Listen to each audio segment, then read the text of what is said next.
Hello students, in the previous lecture we have discussed numericals regarding our doubly reinforced beams.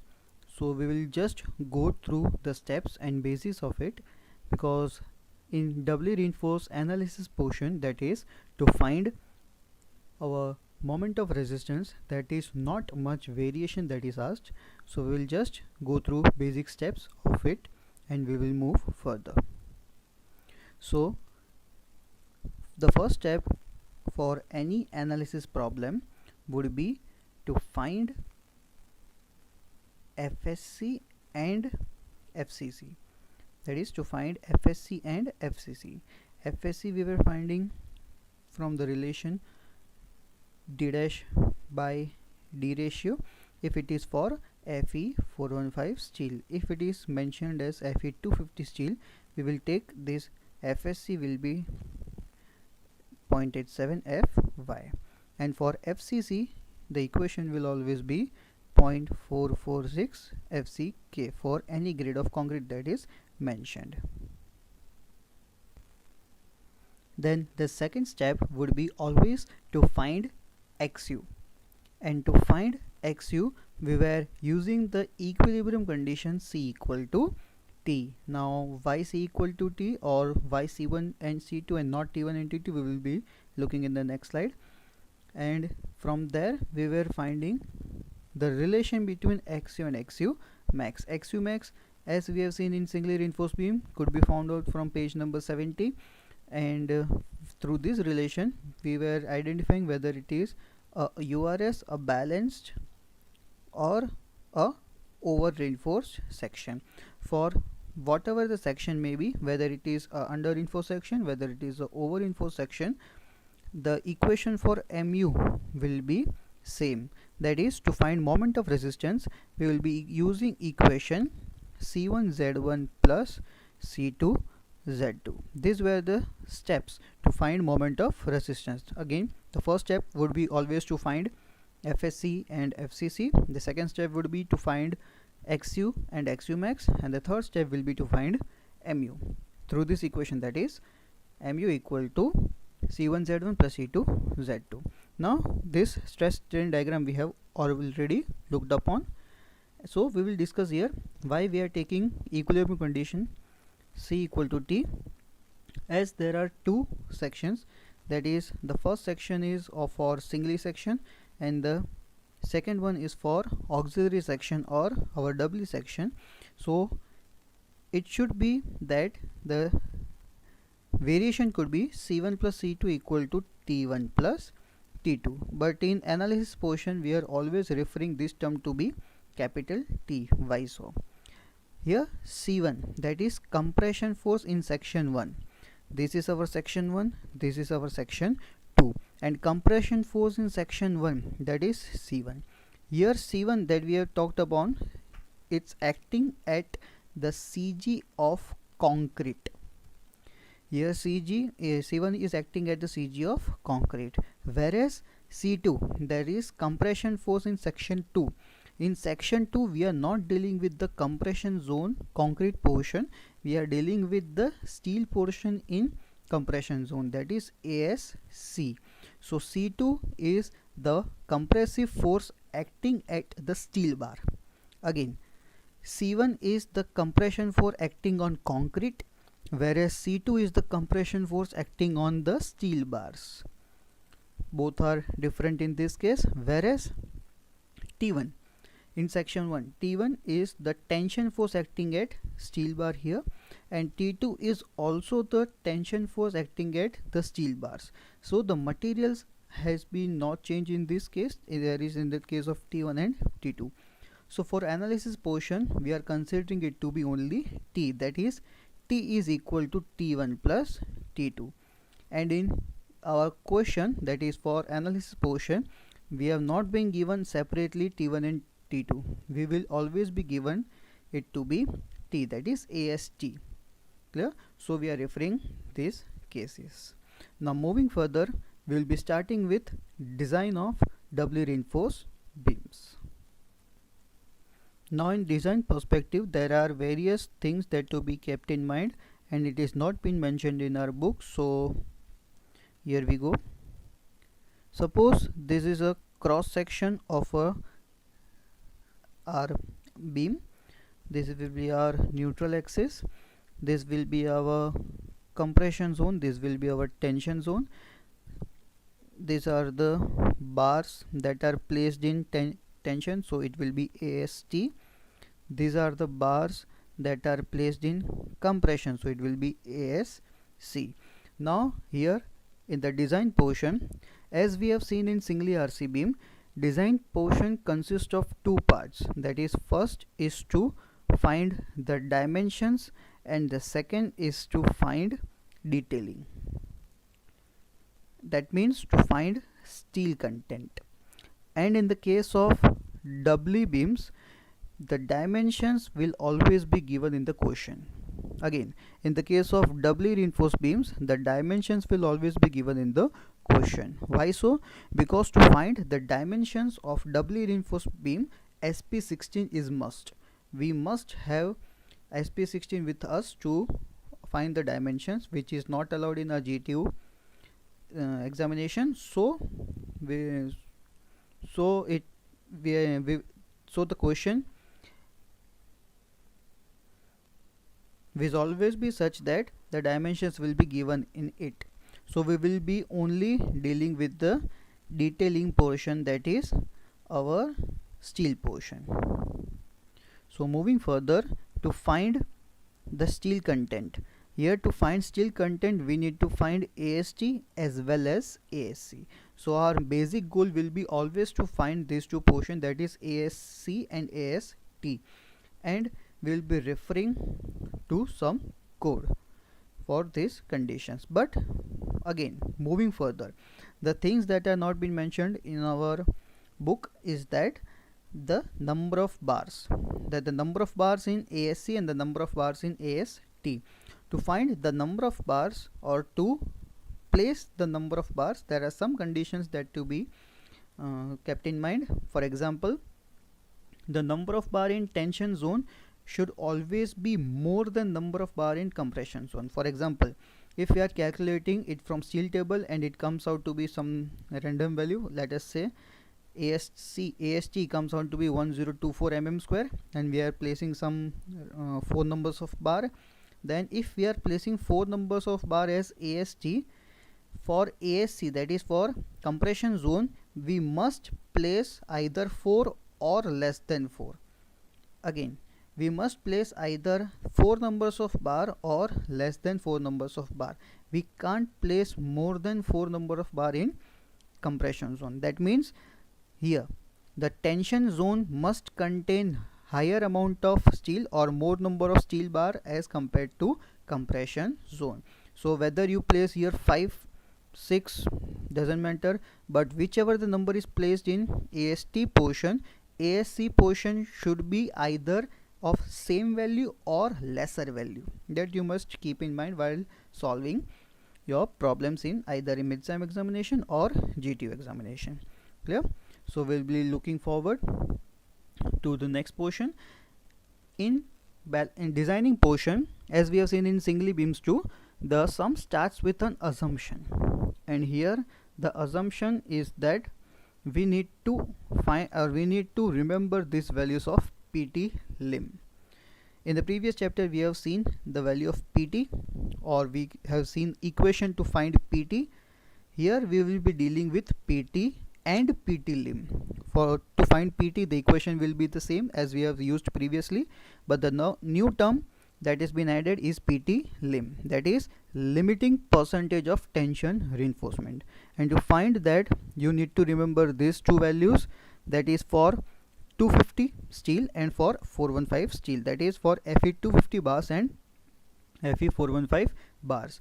These values are being given in SP16, but as SP16 is not allowed in our syllabus, we will be remembering these two values. That is for Fe 250 steel, the value will be 21.97 FCK by Fi, and for Fe 415 bars the value will be 19.82 FCK by Fi. Generally we will be using this value in most of the cases. So we'll be starting with our sum. The question is, find the area of tensile and compressive reinforcement required for a rectangular section 300 cross 500 mm 550 mm effective.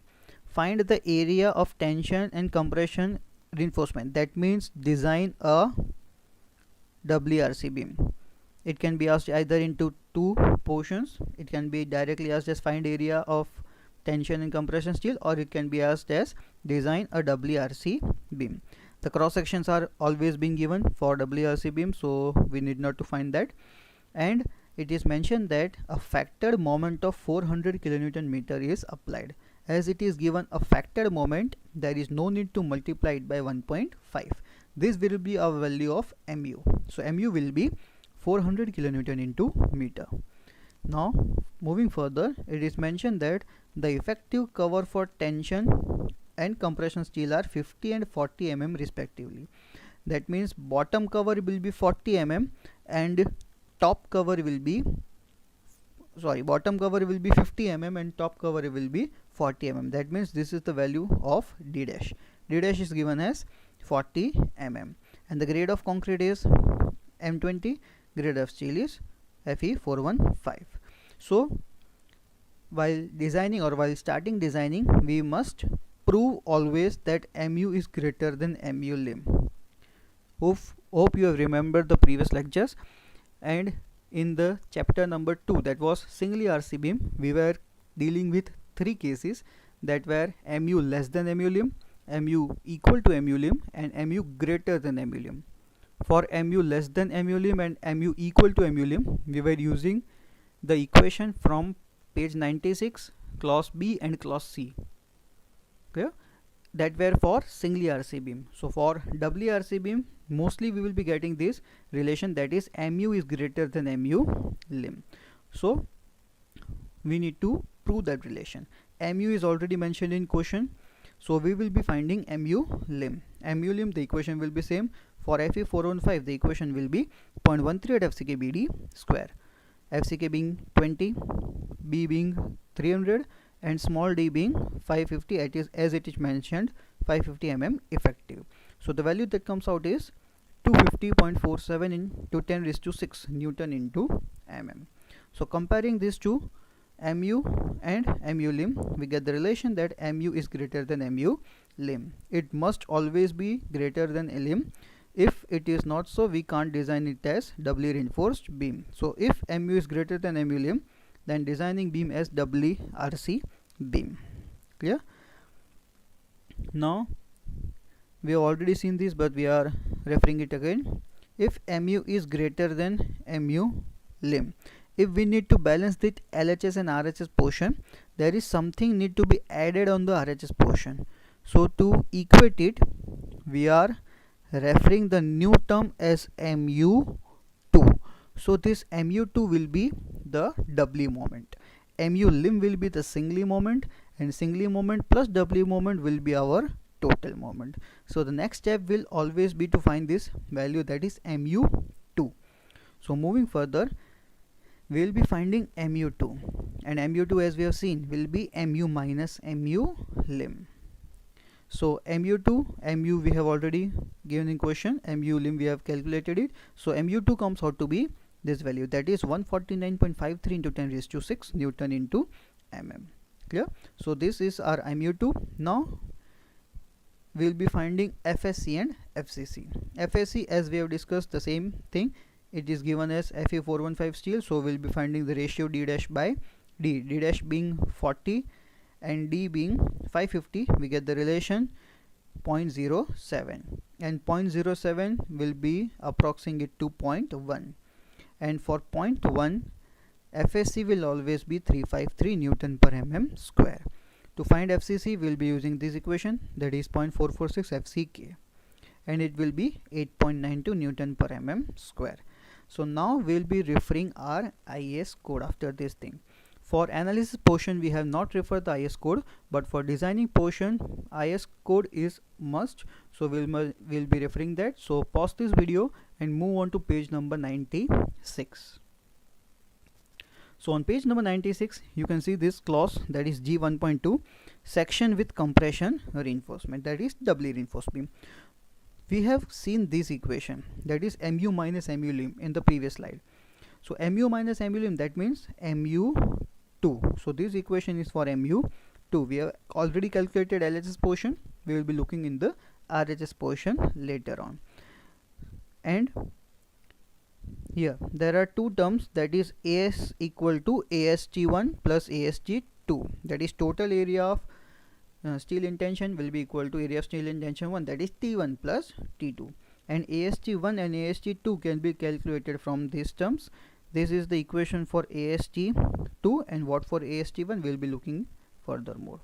So the first thing will be to find ASC, then we'll be dealing with AST1, and then we'll be dealing with AST2. So to design a doubly reinforced beam, these three things are to be identified. We will be moving towards finding ASC, and ASC can always be found out from this equation, that is of mu2. In the RHS portion you can see that it is mentioned FSC, but as we have discussed this earlier, wherever the value FSC is being seen, you need to always replace it by FSC minus FCC. Clear? Again repeating, do not overwrite anything in the code, else it will be a case of UFM. Okay? So FSC will be replaced by FSC minus FCC into ASC, D minus D dash. So in the RH portion the only unknown thing is ASC. So we will be equating ASC from this value, that is ASC. We will be using this equation, mu minus mu lim equal to FSC minus FCC ASC D minus D dash. mu2 as we have seen or calculated previously, FSC also we have calculated, and FCC also we have calculated. D and D dash are given in question, so we will be getting ASC equal to 852.11 mm square. So this will be total area of steel in compression. Now moving on to tension. AST1, again section 1 refers to singly portion and section 2 refers to doubly portion. So singly portion, the PT will always be PT limb. Again for singly portion the PT will always be PT limb. So AST1 will be calculated always from this equation, which is not given in our code. So AST1 will always be calculated from this equation. For that we need to find PT limb. So PT limb will be, as it is given as Fe415 steel, it will be 19.82 FCK by F5, which comes out to be the value 0.96. And AST, as we have already seen the equation, PT BD by 100. Just the change is that here PT will be substituted by PT limb. Yeah. So PT limb BD by 100. Solving this, we will be getting an answer 1584 mm square. In this way we will be calculating AST1. Now moving on to AST2. AST2 equation we can see here from your page number 96. The equation is AST2 equal to ASC FSC, but as we have discussed, wherever you see the term FSC, you always need to substitute it by FSC minus FCC. So the equation becomes FSC minus FCC ASC divided by 0.87 Fy. ASC will be using this value that we have seen previously, and FSC FCC, here it is FCC, and FCC FSC we have already calculated in previous slide. So equating it, the value comes out to be 812. So after finding AST1 and AST2, the next step will be to find total AST, that is AST equal to AST1 plus AST2 as per this equation mentioned in our IAS code. So the total AST comes out to be 2396 mm square. So here our 99% answer is completed. That means we have identified the area of steel in compression, that is ASC, and we have also identified the area of steel in tension, that is AST. Now the only thing remains is to identify the number of bars, and to identify number of bars we will be requiring our steel table. So this was the value of ASC, this was the value of AST. So from steel table, here you can see that as per our book value, this comes out to be 5 numbers of 25 mm dia.